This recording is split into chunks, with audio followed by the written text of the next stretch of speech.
استاد کو رسول اکرم صلی اللہ علیہ وآلہ وسلم کی پیروی کرنی چاہیے، اور جب یہ گوہر طابع اسے میسر آئے گا اور استاد سے شاگردوں کی طرف منتقل ہونا شروع ہوگا، استاد کا دامن شفقت ہی بہاروں کا مسکن ہے، اور اس کی مکروہ تصویریں خزاں کی بربادیاں ہیں، اور اس کی مکروہ تصویریں خزاں کی بربادیاں ہیں۔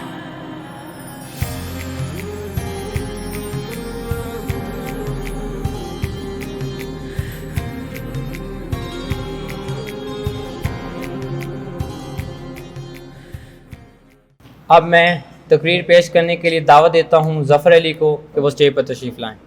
سنگ بے قیمت تراشا اور جوہر کر دیا، سنگ بے قیمت تراشا اور جوہر کر دیا، شمع علم و آگاہی سے دل منور کر دیا۔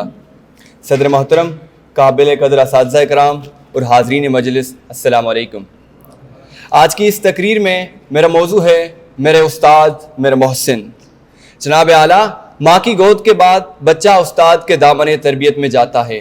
یہی وہ مقام ہے جہاں سادہ لو بچہ اپنے والدین اور اساتذہ کے تعاون کا سب سے زیادہ مستحق ہوتا ہے، اور دونوں کو اس سلسلے میں امکانی کوششیں کرنی چاہیے۔ فی الحقیقت مدرسہ استاد کے ہنر کی جولان گاہ ہے۔ یہی وہ استاد، کیونکہ استاد ہی انسانی معراج کا اصل ہیرو ہے۔ استاد ہی قوموں کو بناتا اور استاد ہی قوموں کو بگاڑتا ہے۔ استاد ہی صالح انقلاب جنم کرتا ہے اور استاد ہی خونی انقلاب کو جنم دیتا ہے۔ استاد ہی قوموں کو زندگی بخش حرارت عطا کرتا ہے اور استاد ہی ان کے خون کو منجمد کرتا ہے۔ استاد کا دامن شفقت ہی بہاروں کا مسکن ہے، اور اس کی مکروہ تصویریں خزاں کی بربادیاں ہیں، اور اس کی مکروہ تصویریں خزاں کی بربادیاں ہیں۔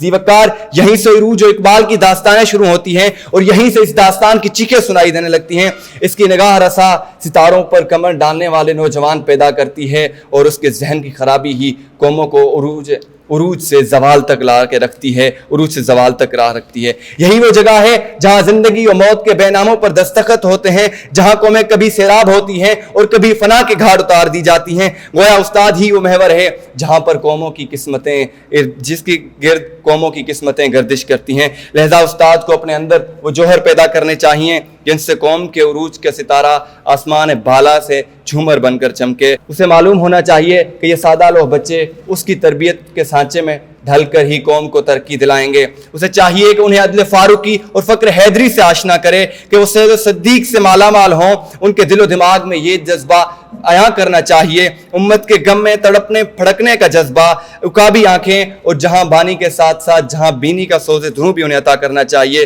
یہ اوصاف جب تک استاد کے اندر پوری آب و تاب سے موجود نہ ہوں، بچوں میں کبھی پیدا نہیں ہو سکتی۔ لہذا استاد کو رسول اکرم صلی اللہ علیہ وآلہ وسلم کی پیروی کرنی چاہیے، اور جب یہ گوہر طابع اسے میسر آئے گا اور استاد سے شاگردوں کی طرف منتقل ہونا شروع ہوگا، اسی وقت امت کی اندھیری رات صبح نو کے سانچے میں ڈھلنا شروع ہو جائے گی، آسمان سے رحمت باری کا نزول ہوگا، اور سوئی ہوئی تقدیر موزن کی تکبیر کے ساتھ جاگ اٹھے گی۔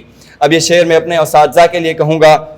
پھر دلوں کو یاد آ جائے گا پیمان سجود، پھر دلوں کو یاد آ جائے گا پیمان سجود، پھر جبیں کھا کے حرم سے آشنا ہو جائے گی، پھر جبیں کھا کے حرم سے آشنا ہو جائے گی۔ شکریہ، السلام۔